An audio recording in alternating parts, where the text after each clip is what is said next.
Ganda umaga po sa ating lahat. Good morning, everyone.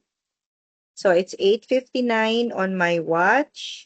May I request the secretariat to please check the attendance and see also how many potential bidders we have on board. Sir Rico or Ma'am Joycey, Ma'am Althea.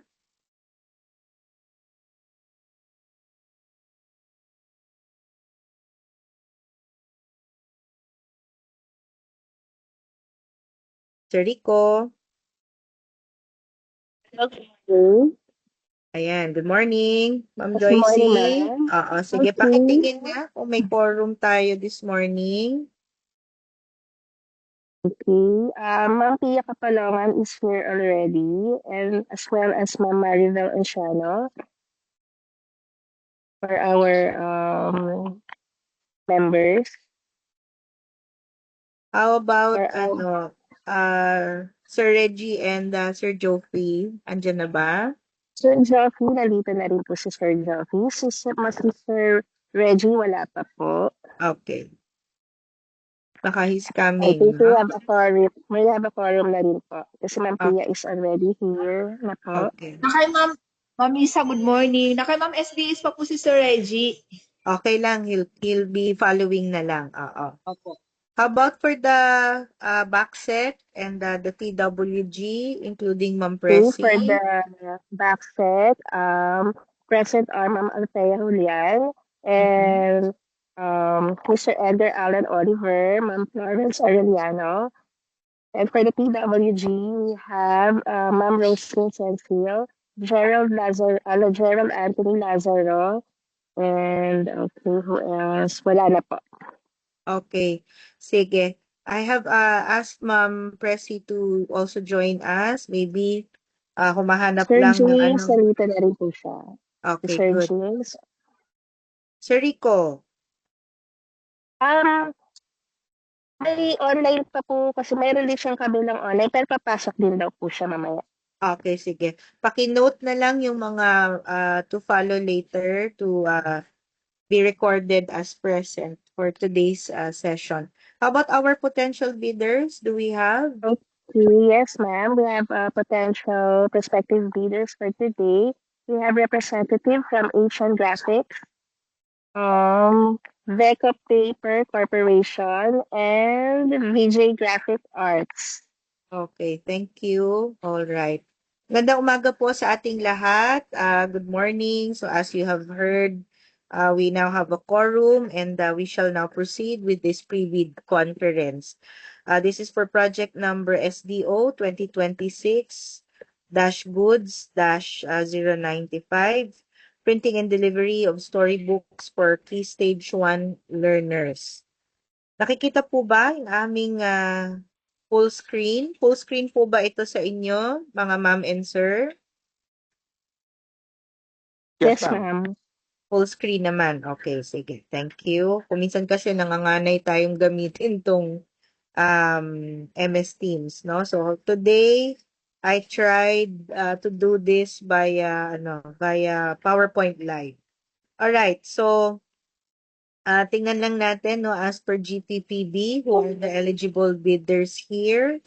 So since ito po ay storybooks, they are considered as expendable supplies and therefore ang hahanapin po namin for us to determine whether you are eligible as a bidder is if you could show us a single largest completed contract which is at least 25% of the ABC. I think this is about um 5 million, no? A little over 5 million. Okay? Sige po, ano pa? An eligible bidder has an audited financial statement showing your total and current assets and liabilities. And also if you could show us a net financial contracting capacity or a credit line commitment for goods which is at least equal to our ABC this morning. Okay? explain ko lang po yung aming proseso. Um, we are going to do this via competitive bidding. So, tapos na po kami ng pre-procurement conference at naumpisahan na rin po namin i-advertise ang project na ito. Today, we are going through the pre-bid conference. And kung wala pong magiging queries or corrections sa aming pong mga documents, then we will proceed with the submission of the bids, wherein we are going to open the first envelope and evaluate. Only those that are evaluated to be compliant with the requirements of the first envelope will proceed with the second envelope, no? Opening of the second envelope. And then, after po nun ay may bid evaluation and ranking, and then post-qualification, then award of contract. Okay? Sige. So, as an overview of this project, what particular storybooks are we discussing here? This is about Key Stage 1 learners storybooks. Key Stage 1 po involves kinder, grade 1, grade 2, and grade 3. Apat na grade levels po yan. Ang pondo po nito ay current, this is 2026 fund, sub-aro number OSEC-NCR-26-02469 in the amount of 20,053,000 pesos, 53,200 pesos. So sabi natin, for us to be an eligible bidder, we have to have at least one contract that is at least 25%, no, of the ABC. So, a little more than, tama ba? A little more than 5 million. No? Lalampas ng konti sa 5 million kasi 25% po nitong 20,053,200 pesos. Ang contract duration po natin is that you should deliver all the storybooks that we will specify within 45 days upon receipt of the notice to proceed. Okay? Sige. Ano pa? Marami na pong klase ngayon na competitive bidding. Meron ng most economically advantageous and responsive bid. Meron na rin po may MIARB, may MARB, no? Tatlong klase na sila. Pero kami, we would still stick with the original, the sole criteria before, no? Bago sila naging tatlo. And that is the LCRB, the lowest calculated and responsive bid. So, ang bid documents po namin, hindi po namin ito hinati by lot. Ang ginawa po namin, isang buong project na lang po. Okay? That's why ang bid docs po namin for this particular project is 20,000 pesos. And that's a non-refundable fee. Now, one of the conditions to this is that the bidder should have completed at least 5 years from the deadline in submission of bids, a project which is similar to this one.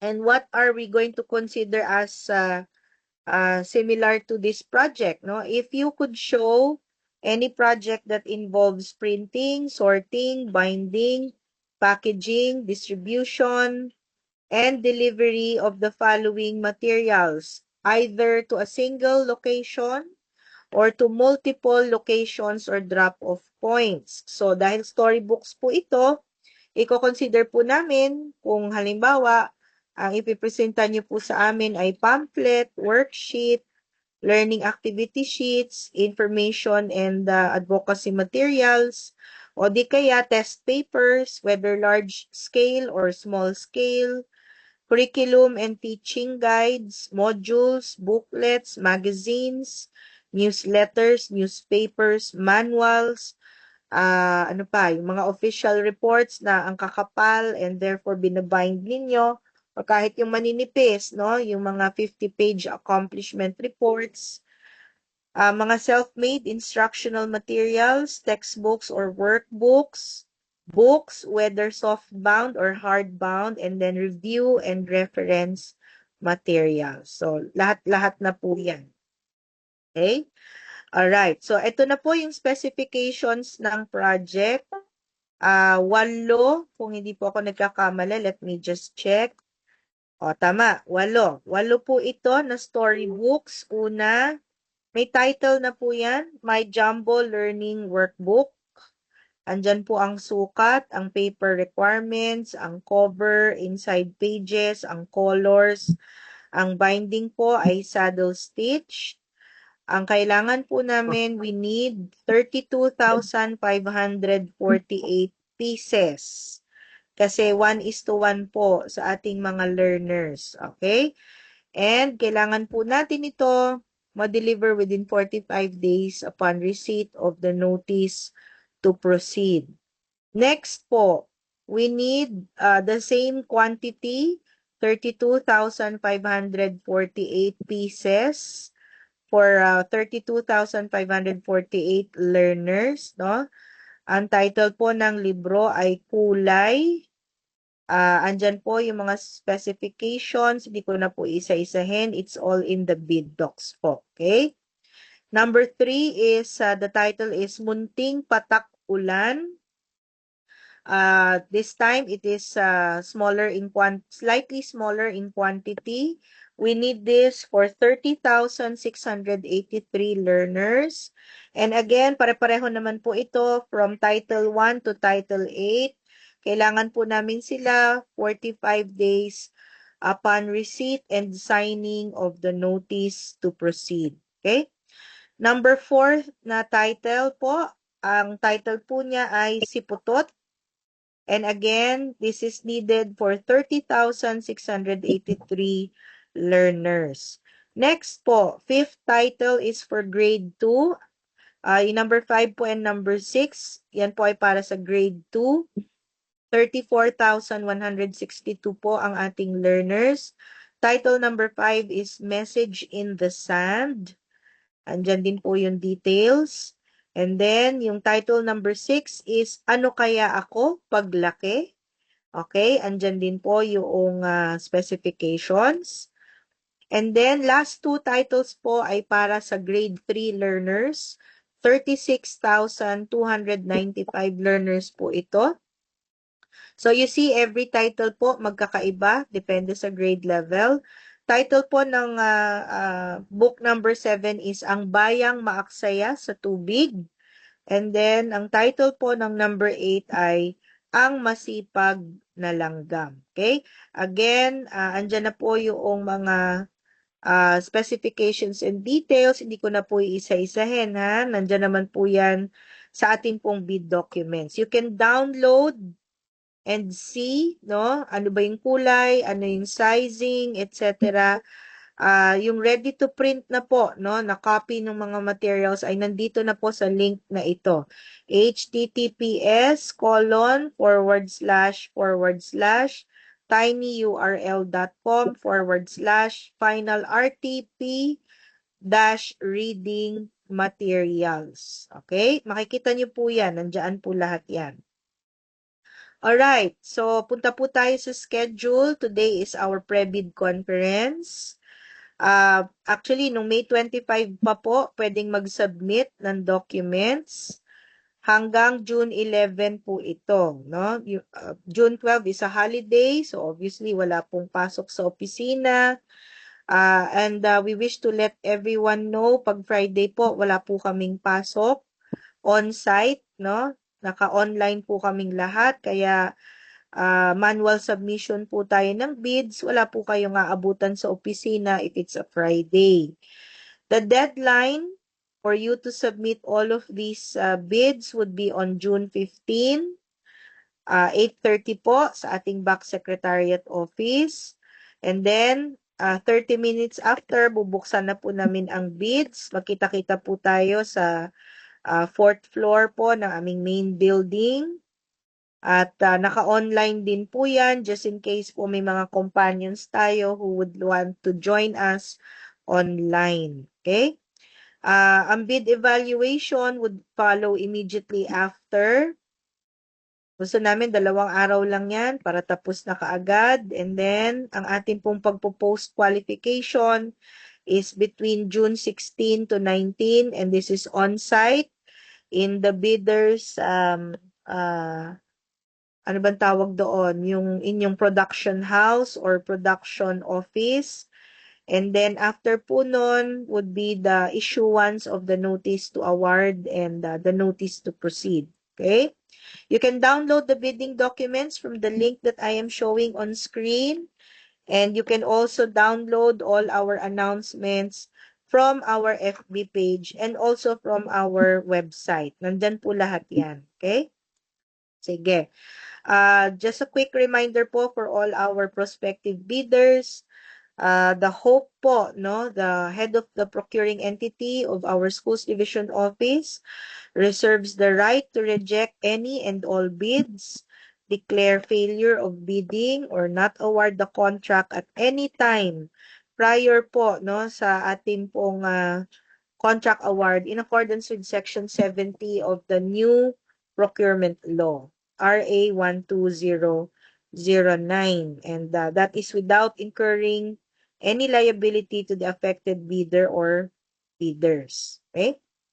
Kung meron po kayong tanong, I'm giving you the name and the contact details of the head of our secretariat. His name is Mr. Rico Magalang, and you can call him directly po through this trunk line and then local number 121 and 122, or send him an email at bap_sdoqc@deped.gov.ph. Ang ating pong bidding, no, we follow fairness, transparency, and accountability. Ito pong competitive bidding ay non-discretionary. Pass or fail lang po ito, meaning presence or absence of documents. And that is why we always tell our bidders, please make sure po kumpleto lahat ng ating dokumento. Wala pong nawawala, no, sa ating mga documents. The moment may kulang, o they failed na po yon, we will not proceed with the next step. Okay? And then, ang lahat po ng aming mga decisions or even announcements, yan po ay nasusulat at yan po ay pinopost namin sa website, sa FB page.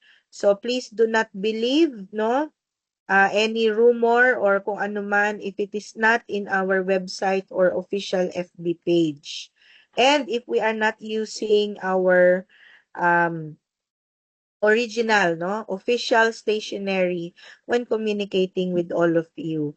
Kung sakali pong kailangan na kami ay mag-issue po ng aming mga supplemental bulletins, yan din po ay nakapost sa aming FB page at naka-upload din po sa ating website. And then, may confidentiality po tayo, no, while we are conducting bid evaluation and comparison processes. And that's why we always say officially informed po ang kinauukulan kung ano ang status po ng kanilang submitted bids. Alright. So, ito po ang ating mga requirements. Sa first envelope, kung tawagin, meron po tayong PhilJeps, Certificate of Registration. Sana po kayo ay platinum. And under po noon, tayo ay may SEC, DTI or CDA registration. May mayor's permit. May tax clearance certificate. Please take note, wala po yung substitute.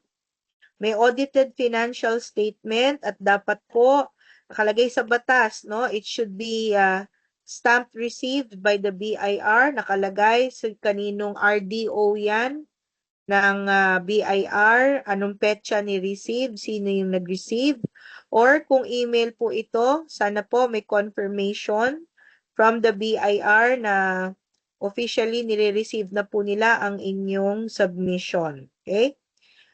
In lieu of the stamped receipt. And then, statement of all ongoing government and private contracts. Take note po, kahit po wala kayong ongoing.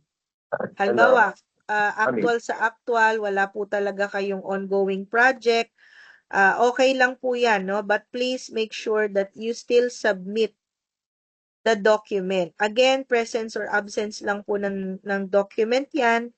Kung ang totoong sagot ay wala naman talaga kayong ongoing, you still have to submit the form. And then ilagay lang po doon, we don't have any pending project as of this time. Okay? Pero kung wala kayong pending, pero hindi rin kayo magsasubmit ng form, that is non-compliance, no? That is considered non-responsive. Therefore, madi-disqualify po kayo. Okay? Be careful po. Please make sure you submit all, even if the answer is wala naman kaming ongoing. Alright? Number 3, statement of the single largest completed contract. So again, this is expendable goods. Ang required lang po ay 25% ng ating pong ABC. That's a little above 5 million po, no? Alright. Di kasi saktong 20 million yung ating ABC. So, lampas-lampas po ng konti. Paki-compute na lang po what is 25% of the ABC we have shown you earlier. Okay? Number 4 is the NFCC or the committed line of credit. May I just remind all our prospective bidders this morning that the NFCC has a fixed formula. Please follow the fixed formula. The constant factor is 15. If you will not use 15 as the constant factor, then that is ground for disqualification. Alright? Number 5, just in case po kayo ay joint venture, then you also have to abide by the rule of submitting the joint venture agreement or the duly notarized statement in line with Section 52.1 of the IRR. And then, number 6 requirement is the bid security. Ano po ang kailangan? It is the bid securing declaration plus one other form. It could be cash, it could be check, it could be surety bond, no? Nakalagay po naman sa aming bid documents ano-ano po yung pagpipilian. So dalawa po 'yan, bid securing declaration plus another one, no, for the bid security. And then for the technical specifications, kailangan po hinahanap namin yung production schedule so that nakakasiguro po kami 45 days upon receipt of the notice to proceed. Nasa amin na pong property and supply section ang mga storybooks po na ito. Letter B, yung pong manpower na kailangan ninyo to assure us that you will be able to deliver everything on time. And then letter C, hindi naman kami bumibili ng equipment, so wala yung parts, no? Pero ang kailangan po namin sa letter C is your after-sales service. What if punit yung storybooks? What if nag-smudge yung ink? What if kumalas yung yung ibang na-deliver, kalas-kalas yung pagkaka-binding niya, no? So, what is your offer for after-sales service? And then number 8 po, yung ating omnibus sworn statement, this should already be notarized. Okay? And then, hopefully, pasado po kayo at kaya niyong makomply lahat ng nasa amin pong first envelope because only those who have fully complied with all the requirements of the first envelope must submit, no? And will be opened as to the second envelope. Okay? So, ang kasama po dyan ay ang ating financial bid form and then yung ating price schedule. We want to remind all of you, halos lahat po ng aking binasa ay templated naman na. Halimbawa, no, yung bid securing declaration, yung omnibus sworn statement, yung statement of the single largest completed contract, yung list of all ongoing projects, including those that are awarded but not yet started, no? Yung nandun sa second envelope, no? So, itong financial bid form and price schedule. Lahat po yan, you can find that in the link that you can see on screen. Please use those standard forms already. Okay? Sige. Nandun din po yan sa bid docs, no? Naka-remind po kami sa inyo, even in the bid documents. Alright, so explain po lang po namin yung proseso ng mabilis. Reminder po that all the bids are valid for 120 days, no? Hindi po yan pwedeng mabago and the reckoning point is the time that we open all the bids, no? Now, for the receipt and opening of bids, ang nire-request po namin sa inyo, sana po ay yung first envelope, ang laman po niya kasi ay yung eligibility and then the technical requirements. Yan yun po yung A and B. Sa second envelope po, andon yung inyong financial proposal. That's the second envelope. Ang request po namin sa inyo, lahat ng envelope. Kay first envelope siya, kay second envelope siya, kay mother envelope siya, o photocopy na lang yung laman niya, lahat po ng envelope pakipirmahan at pakiseal. No? Pagka po ang nakaseal lang yung mother envelope, pero pagbukas namin yung mga envelope for the first and the second, or yung envelope para sa technical and then yung envelope para sa financial ay bukas, disqualified po tayo, no? And that is also for your protection and our protection. Para hindi po tayo mapag-isipan, no? Na baka naku, may lutuan ng bids ito. May lokohan dito, no? Isil po natin yan para talagang yan ay mabubuksan for the first time only during the opening of bids. Pangalawa, na-request po namin sa inyo, the envelopes must be properly marked. So, hindi lang po importante yung it is sealed. Importante po, it is properly marked. And how do we mark the envelope? Nakalagay po yung name of the contract to be bid, yung name and address po ng bidder. Dahil isang lote lang naman po ito, so tama na yung name ng contract to be bid or name of the project. Wala nang lote-lote, isang lot lang naman po. And then, yung amin pong, kami po yun, no? Yung recipient, procuring entity. And then, very important ito, nakalagay sa lahat po ng bids, no? Do not open before. O kung ano yung araw po ng opening of bids, the date and the time. And then, again, may I just say, may pirma po nyo at naka-tape po ito, naka-seal, no? And then naka-label whether this bid is the original bid or, kasi manghihingi po kami tatlong kopya, copy 1, copy number 2, diba? So, even yung laman po niya sa loob, yung technical, and yung first envelope or yung second envelope, nakalagay po, copy number 1, technical component, no? Ibig sabihin, yun na yung mga photocopy nung first envelope. Copy number 2, financial component. Ibig sabihin, pangalawang photocopy na po ito na naglalaman ng financial documents. Okay? Sige.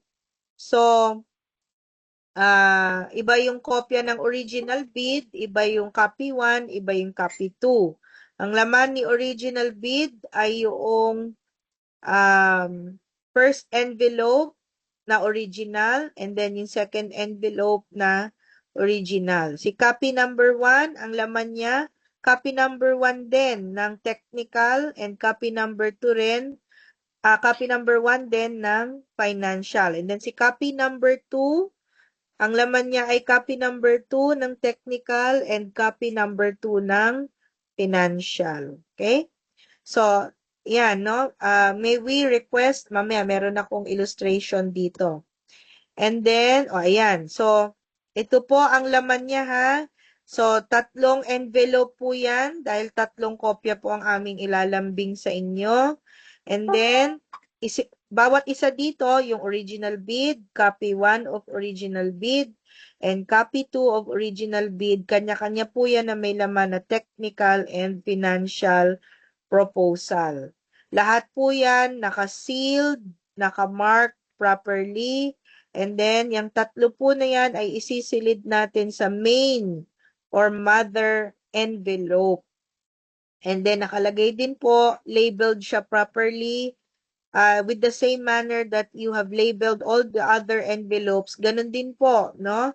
So the name of the project, the name and address of the bidder, and then yung kami po, no, the procuring entity, and then do not open before, no, the date and time of the opening of bids. And then again, our request to all of you, paki-seal po iyan. So this is how it would look like, no? Ayan, nakalagay, ito yung mga sub-envelopes. So ayan, ganyan, ano? And then tatatakan po ng aming back secretariat yan, kailan ni-receive, anong oras ni-receive, sinong nag-receive. And then, ganito sana yung request namin sa inyo. Selyadong-selyado, no? So, parehong flap ay may pirma ninyo para obvious sa atin kung nabuksan ba ito. And then, lahat ng opening ay isil nyo pong mabuti. Okay? Sige. So, tandaan po natin, hindi lang, again, ulitin po natin, hindi lang yung main envelope or mother envelope ang dapat selyadong-selyado, kundi lahat po ng envelope should be sealed. And then, kung improper man po ang marking, they will be accepted. Kung improper lang, no? Hindi yung totally unsealed or unmarked. Ibang usapan na yon. Kung unsealed or unmarked talaga, right off the bat, rejected po natin. But if it is improperly sealed or marked, then it will be accepted on the condition that dapat, no, yan ay i-acknowledge ninyo na ganyan ang condition niya. Okay? And then, very strict po kami sa time, so we do not accept any late submissions. Pwede po mag-modify ng bids, but hindi po namin isusurrender yung original ninyong pinasa. No? So, kukunin namin yung modified bid and therefore, ang label na niya is modified bid. But, we will not open the original submitted and we will not return that to you. Okay? Sige. So, alam naman na natin ang proseso. Buksan natin ang first envelope. Only if present lahat ng documents at hindi kayo na-DQ, disqualified, then saka natin buksan yung second. And pagka successfully nabuksan natin ang second envelope, hindi pa rin kayo disqualified for any missing or insufficient or incomplete bid, then kasama po kayo sa i-evaluate at i-rank po namin. Okay? And then we get to see sino yung lowest calculated bid as read, siya po ang ating ipopost qualify so that we could declare who is the lowest calculated and most responsive bid. Alright. So, ito po yung mga requirements. Again, nasabi ko na ito. So, mayor's permit. Dapat po meron kayo niyan at updated. Anyway, it's already June. Tax clearance certificate is not allowed to be substituted. So, dapat yan po talaga ang ating ipasa. Statement of all ongoing contracts, nasabi ko na po ito, kahit po wala kayong ongoing, magpasa pa rin ng form na yon, ilagay lang doon, you have no ongoing or pending contract. And then, I already mentioned this one, so 25% po ng ating ABC, yan ang ating magiging SLCC. Yung audited financial statement, I already mentioned this one. Ito, yung net financial contracting capacity, ang computation po niya ay batay po sa inyong audited financial statement, no? Current assets minus current liabilities times the constant factor of 15 minus all outstanding uncompleted portions under the ongoing contracts, no? So, yan po, ganyan namin i-compute. Mas maganda talaga, walang ongoing na contract. Kung committed line of credit yan, dapat po 10% ng ABC ang value niya. And then, I wish to inform everybody, this is a very important requirement. Dapat po, as a matter of post-qualification, you might want to insert this in your bid documents, pero pang post-qua na po ito. Hanapan po namin ang aming mga bidders ng updated and valid ISO 9001-2015 QMS certification, which applies to printing or publication services. O kaya, kung hindi man ISO 9001-2015, basta meron po kayong maipakita sa amin na equivalent na quality assurance certification issued by a reputable and accredited certification body. So, for instance, dapat po meron kayong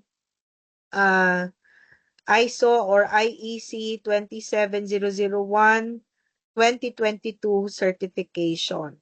Okay? Sige.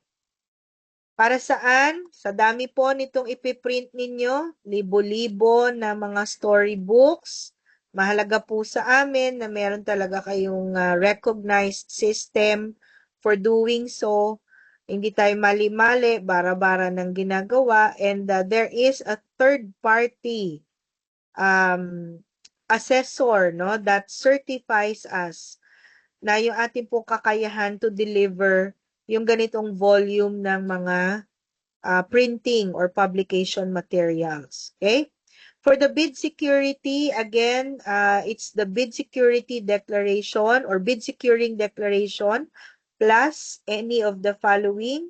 Mamili na lang po sila alin sa mga choices sa baba para maging dalawa, no? Yung ating bid security. And then, extension po ng bid security is allowed provided that you have the bid securing declaration plus any of the following.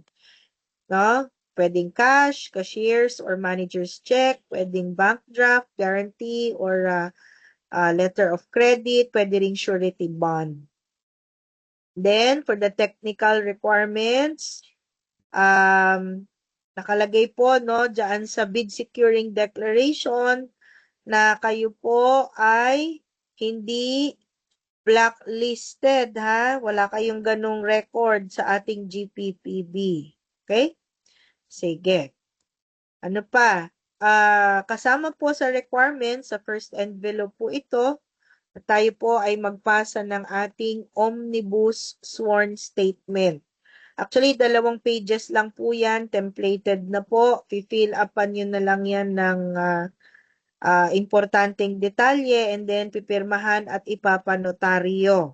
10 statements po ito and again, this is downloadable from the link that I have shown you earlier. It's also in our bidding documents. Okay?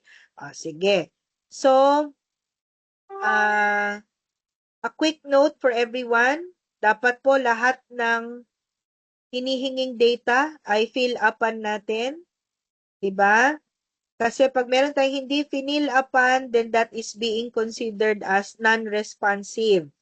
Kasama po doon, pag may column ng mga prices, iniwanan natin yung column na blank, no? You did not place any price. Lagyan nyo na lang po 0 or dash. That's much better. But if you leave it blank, that is being non-responsive in accordance with procurement rules. And also, pag nagkakaroon ng discrepancy, ang susundin po natin ay ito pong nakabilog ng pula. So, for example, no, bid price in words.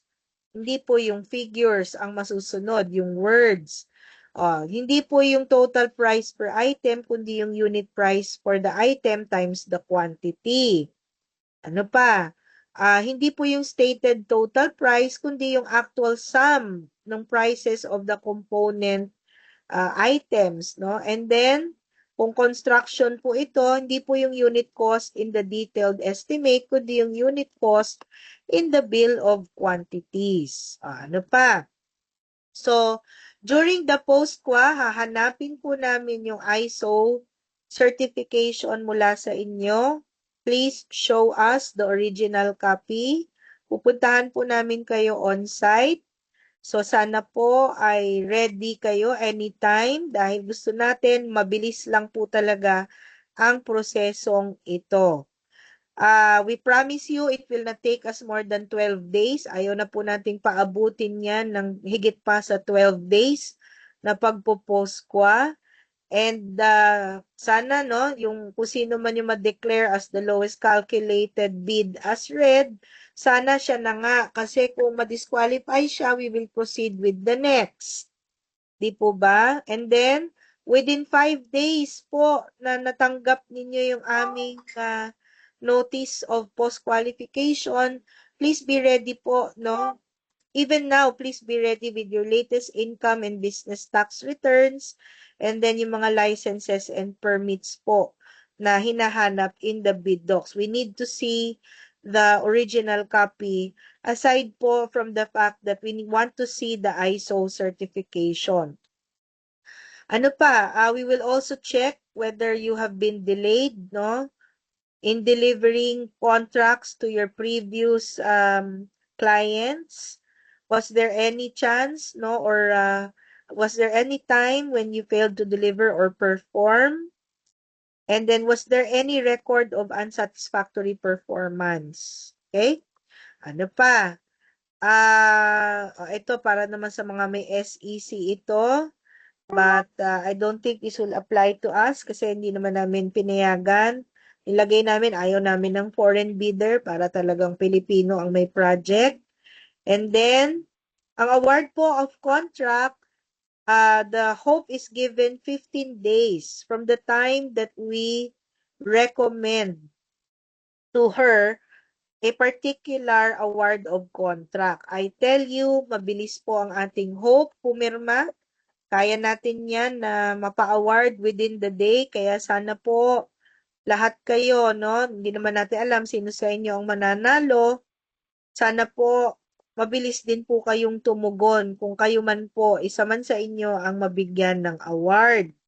At sana, huwag nyo na pong patagalin, huwag nyo nang i-exhaust po yung 10 days. No? Pag kayo po ang nabigyan ng notice of award, sana po mag-post na kayo kaagad ng performance security. Okay? So, yung performance security would come in the following forms. It could be in the form of cash, in the form of check, in the form of manager's check, bank draft, guarantee, or irrevocable letter of credit. 5% po yan ng ABC. But if it is in the form of a surety bond, 30% po yan. Again, pakiusap po, sana ay mabilis po tayong tumugon. Mabilis tayong mag-reply. Kasi yung iba, no, may karanasan po kami, binigyan mo na ng notice of award, hindi pa rin nagpaparamdam, malapit na doon sa tanning, sa deadline. Mga kasama, hindi po kami maghihintay sa inyo. Mahalaga po ang project na ito. Nagmamadali po kami. In fact, kanina lang nagpa-follow up na naman ng region. Nasaan na po, ano na ang status ng project na ito. Sabi namin, sandali lang. Pre-bid pa lang namin ngayon, di ba? Akala nila baka meron na tayong ka-deal dito, no, na bidder. Wala pa po. Okay? So, sana po ay mabilis po kayong tumugon at seryoso po tayo na kailangan natin agad ang project na ito at malakihang project pa naman po ito, no? Pag hindi po kayo nag-post within the time frame given to you, then that is a ground for disqualification. And that means pupunta kami dun sa susunod na lowest calculated and responsive bid At ang okay lang sana kung hanggang ganun lang, no? Pero ang masama noon, yung bid security niyo po ay ipo-forfeit namin in accordance with the rules at may imposan pa kayo ng sanctions. Okay? O wag naman sana. Kaya nga, kung ayaw natin yan, mag-post na po kaagad. Alright? Sige. As a final warning po, no? Ang dami pong nanloloko, ang dami pong nanggagamit ng pangalan. We want to inform you po na mula sa aming head of procuring entity, mula po sa hanay ng BAC, mula po sa hanay ng BACSEC at ng aming TWG and even the end users. Wala po kaming hinihingi mula kanino man at kung meron, paki-report po, no, sa email address ng aming opisina na meron pong gumagamit na aming pangalan, may hinihinging kung ano, wala pong ganyan dito sa amin sa Quezon City. Okay? You can always verify po. Baka kung sino yan o ano yan, kung anong kiniklaim o anong hinihingi. Sa amin pong history ay wala namang kaming mga ganyan. In fact, no, masunurin po kami. Wala po sa amin ang makikipag-usap sa inyo. Yun lang po aming secretariat. At dahil sa dami rin po ng kanyang ginagawa, baka hindi na rin kayanin mag-phone call. Nagsusulatan na lang po. Okay? Para, hindi naman po bawal tumawag sa kanya. Pero ibig ko bang sabihin, sa busy rin ng tao, mas malimit sa ano, ay sa email. Kayang-kaya, pero kita nyo, kanina may online din siya, baka hahabol yun mamaya, no? So, mga kasama, lagi pong traceable ang aming transactions. O para safe tayo pare-pareho, lahat po in writing, no? Baka kasi may gumagamit ng mga pangalan at yan naman ay uso talaga sa malalaking mga opisina, no? We wish to inform you, wala po tayong ganyan. At baka may gumagamit lang ng pangalan namin, please be careful po. Kung meron po naman tayong lehitimong concern, habang may oras pa, habang hindi pa submission of bids, habang hindi pa tayo pinagbabawalan ng IRR ng batas, we highly encourage all of you po, no, to please put that into writing so that you also have an official reply and so that we can trace our transactions. Okay? Pero never po na merong taga-back, taga-TWG, taga-end user na makikipag-contact po sa inyo. Much more ay may hinging kung ano, no? So, the only authorized persons are people from the back secretariat. Sila lang po ang autorisado ng batas na makipag-usap po sa atin hanggat wala po tayong notice of award. Actually, kahit nga po may notice of award na at may kontrata na, as a matter of delicadeza po, no? Choice na po namin sa back. Kami po mga members ng back na hindi po kami nakikipag-usap sa inyo kasi kahit may notice of award na at notice to proceed. Kasi kami ang nag-procure sa inyo baka mabigyan ng kahulugan kahit naman talagang wala naman, di ba? So part of ensuring the highest level of integrity is being exercised by our office. Okay? So we now open the floor for questions. Meron po bang mga katanungan mula po sa ating mga bidders? May I invite Dr. Presi Paurilio. Ma'am Presi, can you Yes be po, ready? ma'am. Please be ready to answer. Baka meron silang mga tanong. Medyo technical itong ating project. Are there any questions po from anyone? Meron po bang questions or clarifications? Yes po. Veco Paper Corporation. Ano po yun? Hi, ma'am. Diba? Good morning. Good morning. Regarding lang po dito sa ating technical specs, siguro ma'am, i-clarify lang namin si Opo, Insight sige Feeds. po. Yes po. Which is the C2S number 70 and the C2S number 100, if it's pounds or GSM po, ma'am. Ang alin po, ma'am? Come again? Yung Regarding ma'am dito po sa ating inside page, which is inside yung page. C2S po, ma'am. Okay. C2S number 70. And the C2S number 100, which is C2S number 100. So you are referring po to item number 1 and item number 2, yung inside pages. yes po, ma'am. Okay, Ito po Ma'am ay Presi, clarification daw. Yes po, ma'am. CSM Oo. po, ma'am. What does this mean? Is this GSM daw ba o ano man? Ma'am Yes po, Presi? ma'am. Yes po, ma'am. Ano GSM yung po. yes? Ano yung yes? Yung number C2S number 70 po kasi and yung C2S number 100, yun yung GSM po, ma'am, for the inside pages. So when we say C2S, that is also the same as saying GSM 70. Yes po, ma'am. Kunyari, nakalagay C2S number 70, that is also GSM number 70. Number 70. And Apo. if it says that's for item number 1. For item number 2, it says there C2S number 100, that is the same as saying C2S as GSM number 100. 100. Apo, ma'am. Okay. How about for the rest? Item 3, item 4, ganun din eh. Apo, ma'am. Same na po C2S yung number 3 to 100. 8, ma'am. Apo. Same na po Okay, yung text so spec po ng 2 to 8, ma'am. storybook number 3 hanggang number 8. So that Yes, ma'am. means these are all GSM 100. Tama. Apo, ma'am. Okay, sige. Klaro po for Veco and the rest. Would you like us to issue siguro a clarification? A clarificatory note? yes po, ma'am.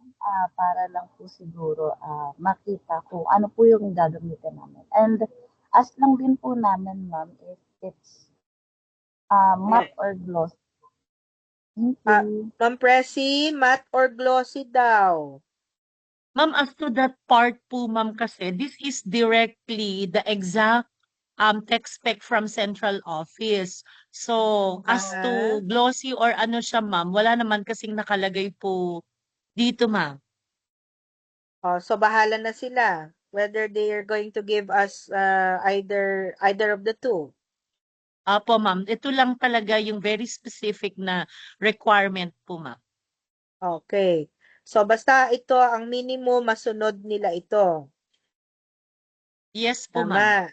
Okay, sige. Okay. So klaro po, we did not specify anymore whether this is going to be printed in glossy or matte format or any other format, for as long as we are able to meet the minimum requirements as displayed on screen. Ang kinlaro lang po siguro natin is the fact that when we say C2S referring to the inside pages, then that means this is referring to GSM. Pareho lang po. Okay? Ako ang may clarification sa iyo, Ma'am Presi, kasi nakalagay din sa cover pala. C2S din. So that means GSM din yon. Ma'am Presi? Ma'am Presi? Yes po, ma'am. Yes, ma'am. Nag-vary lang po siya for 180 po. Number 180. Oo. So, basta makakita tayo ng C2S, automatic, ibig sabihin GSM. Tama. Sorry, hindi ako familiar, no? So, mabuti na ang klaro. Okay? Backsec, paki-take note Ma'am, nung ano ha, nung query na yon so that I think we should release a supplemental, no, for this na sinasabi natin yung C2S is referring to GSM. Okay? Meron pa po ba for Beco? Beco, meron pa? gusto ko lang po i-clarify, ma'am, regarding sa C2S and the pounds. So, bali, ma'am, pag sinabi kasi Pounds. C2S, GSM po, lalabas po na mas manipis doon po sa kalalabasan. Yung C2S number 70 po natin, lalabas po siya as 45 pounds, which is sobrang nipis po ng paper. Pero kung C2S number 70 pounds, medyo makapal po siya ng kaunti. Yun po yung mga magazine type, mga ganyan. Ma'am Presi? Yes, ma'am. Although we acknowledge po the differences, yan, I think there is really no way to deviate from the guidelines given by the CO naman, ma'am. Ito po ay exactly from the central office. So, I think this will be in place po regardless of the how thick or how thin po siya, ma'am. Oo. Okay, so hindi, pero ano, kasi it's a question of manipis ba to makapal? Ma'am Isa. Yes. Ma'am, if I remember, ma'am, nung Sir nagpapaprint ako AJ sa... from our Yes, ma'am. TWG. Yes, Yes. ma'am. Good morning po. Ma'am, ang Morning. pagkakaalala ko po, Ma'am Presi, please correct me po if I'm wrong. Yung CS270, this is 100 GSM na papel. Typically, this is glossy. Back-to-back yun. Tapos yung sumunod natin ay C2 is 1, ano nga po yung isa, ma'am? 170 Yung po isa ba? ay 70, Yung isa 180. yung isa ay 100. Tama? Wait po, Itong yung number 1, inside pages to yung pinag-uusapan natin. Yung Okay po. number 1, number 70 yon. Yung number 2, number 100 yon. Hanggang number 8 na, 100. Ang namukod tanging na iba ay itong si number 1. Number 70 siya. Si C2, pagkakaalala ko, ma'am, C2 is number 70 is 100 GSM. Then C2 is 180. This is 180 GSM. Na ano po to coated two-side paper. Mhm. This is usually glossy. Kung naalala ko lang po, medyo hindi na po updated pa, ano na lang po kay Ma'am Press. Pero yun po yung pagkakaalala ko. Oo. Sige. Yes po, ma'am. Tama po si sir. Yun nga lang po sa C2S kasi since two sides po siya, ma'am. As mandated naman na C2S siya, I think very aware si publishing na glossy po siya or ano. Pero yung 180 kasi ma'am na cover, definitely iba po siya doon sa 70 and 100. Pero nung nagkataon kasi ma'am last time when we asked also kasi baka kulangin yung budget, ganyan-ganyan, nag-clarify po kami sa tech spec. Sabi naman nila, ano na nila yan ma'am, na-estimate na daw po nila and these are okay naman, pasok naman daw po doon sa kanilang standard. So, yun po ma'am. Okay. Baka ano lang, there is a need to issue explanation lang or clarification. What do you think? Sa'yo ko hihingin, ha? Sige po, ma'am. Kasi kung or naman po ang gamit, ma'am, sa C2S, kung glossy siya or matte, so siguro, ma'am, with your help, we can decide and then probably give them the right word na lang po kung matte talaga siya. Kasi or naman siya, ma'am. When this is C2S, matte or glossy naman siya, ma'am. Basta ilagay natin yung clarification na yon. It could Sige be po. matte, it could be glossy, for as long Apo. as the minimum specs that we have received from the central office would be followed by them. Yes po, ma'am. No? Oh, and then siguro, ang nagets ko naman kay Sir AJ is that if we could further simplify some of the terms here to Okay mean po. something that could be understood by non-LR like me, kung naintindihan to eh. So yun. Yun na lang siguro para it is further simplified. Okay po, ma'am. Na hindi ko kontra doon sa, of course, no? Hindi ko kontra doon sa tinanggap natin from the CO na specs. Kanila naman galing ito eh. Okay? Sige. Sir James and Sir Rico, I think. Ma'am, good morning po. May nakalagay naman po Morning. tayong may C2S, two sides coating na may equivalent naman po or fold coat caliber 12. So yun po yung mga pagpipilian doon sa cover. Mm-mm. Yung May isa? choices. Alam mo, kita mo, hindi ako makarelate. Sige. Yes Ma'am? po. Yes. Regarding po doon sa pounds and sa GSM, all the unit of measure kasi yung pounds pero meron siyang katapat na kapal sa GSM. So yung 180 pounds, it is clear. Then the C2S number 70, we should verify kasi kung magiging pounds yung C2S 70, tama si Sir AJ, approximately Yes. in GSM it will be 100 and kadalasan po ang coated two-side is on a glossy format. Opo. Oo. So, yon tama yon, no? So, Ma'am Press, paano na lang, palagay ng equivalent in, ako mas naintindihan ko yung GSM kesa itong mga sorry ha. Oo. Palagay na lang So siguro yun. Ma'am, kaya kailangan lang naman natin linawin dito specific yung C2S number 70. 70. Tapos hindi malinaw kung pound siya o GSM kasi may mga katumbas po siyang kapal. But for the 100, is there a need to clarify that one or more? Yung 100. C2S number 100. Does this automatically mean GSM 100 na ba talaga siya agad? Or ganun din, meron din siyang Pwede natin po i-clarify yan through asking yung provider na specifications from the central office.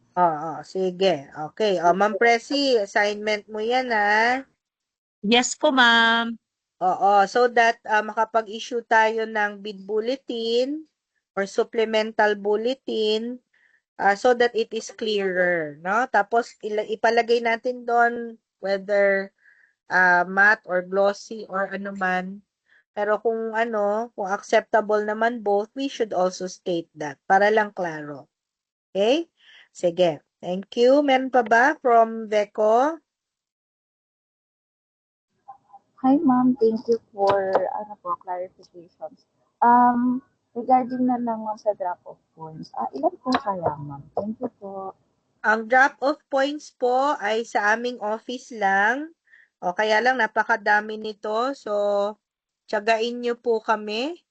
Magbibilang tayo ng ganito karaming mga mga titles, no? So, for example, yung 8 titles lang po ito, 8 libro, pero napakarami. So, for example, ayan, nasa screen, title number 1, 32,548 po kaagad, no? And same with title number 2. Title 3 and 4, 30,683.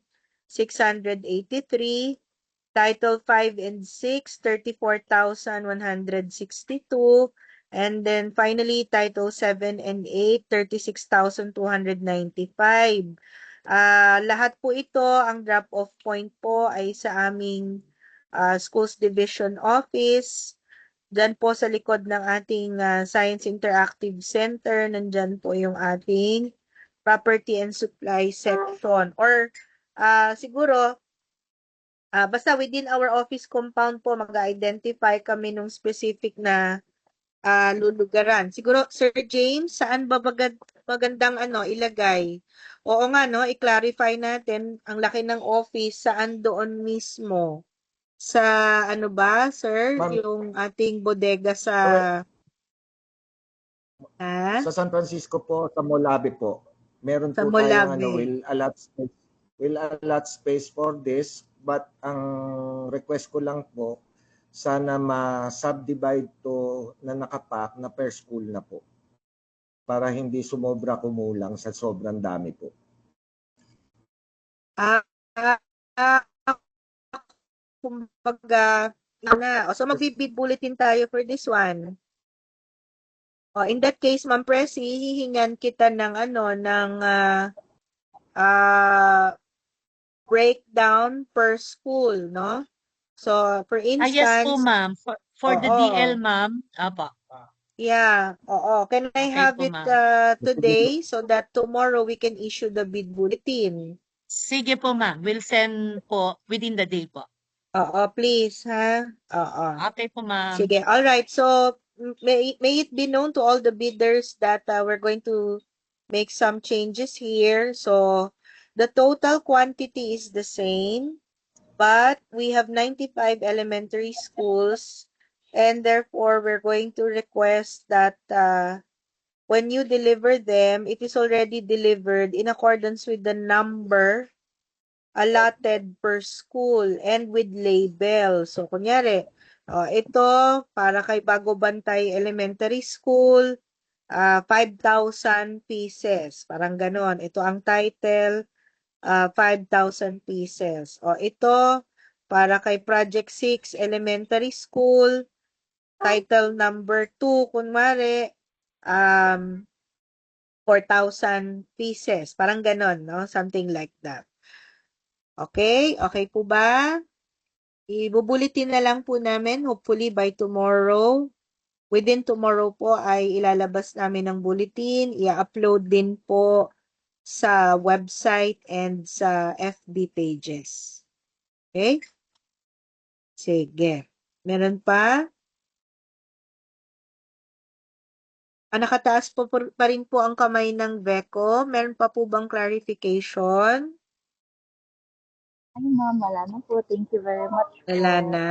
Okay. Backsec na susundan, paki-take note po yung ating mga gagawa ng bid bulletin so that we can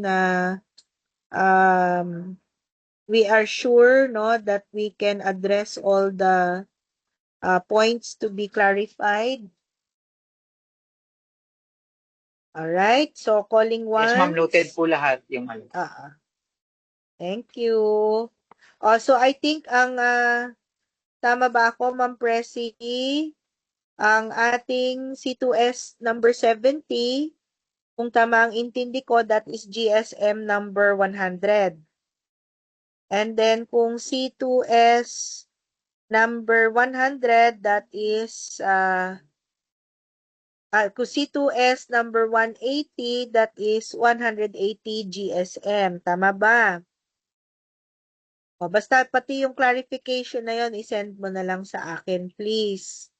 Ha, Ma'am Presi? Yes po, ma'am. Alright. Meron pa po bang clarification, question, o ano man? So mukhang wala na. Okay, so kung wala na po, thank you very much po to everyone. I hope that we have made everything clear today. At kung meron po kayong mga inquiries, we have a no contact rule, no? The point person is here.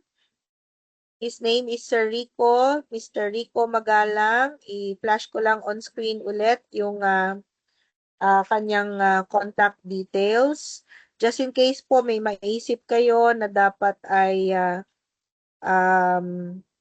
maiklaro ninyo, no? so that you could also make the best decision regarding this project.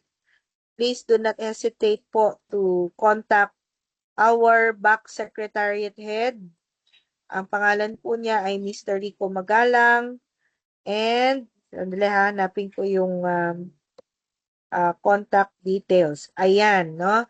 Ang kanya pong phone number, 8538-6900, local 121 or 122. Ang email address po, back_sdoqc@deped.gov.ph.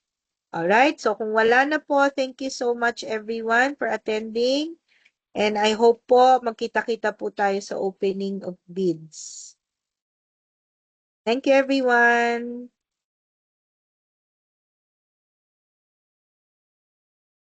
Thank you po, and i-end ko na po ang meeting. Thank you po everyone for attending. Just before we adjourn, meron po bang backsec, paki-take note yung ating mga kasama for today. I think Sir Reggie is with us, no? Sir Reggie, Ma'am Quina, Sir Rico is also with us this morning, no? All right. And then I think we are joined by Veco, Paper, Adarna House, Renalma Corporation. O kung meron man akong hindi pa nabanggit, ay sana mailag natin, sino po yung mga nag-attend ng ating Prebid conference this morning. Okay? Thank you everyone and see you tomorrow. Pasensya na. Yes. Ha? Kasi nandito ako sa Nasaan ka? Hills. Nag-iikot. Nasa Toro Hills. Oo. Okay. No problem. Ay, Sir Reggie, gusto mo ngayong umaga na tayo mag-meeting ng senior high? O, pwede naman, babalik ako sa division na. Hindi, online lang naman. Sige, sige. Send ko na yung link sa inyo ni Ma'am Pia. Babalik na ako ng division. Sige. Gawin ko na yung link para in a few minutes we can also have our very short meeting with our senior high family. Thank you.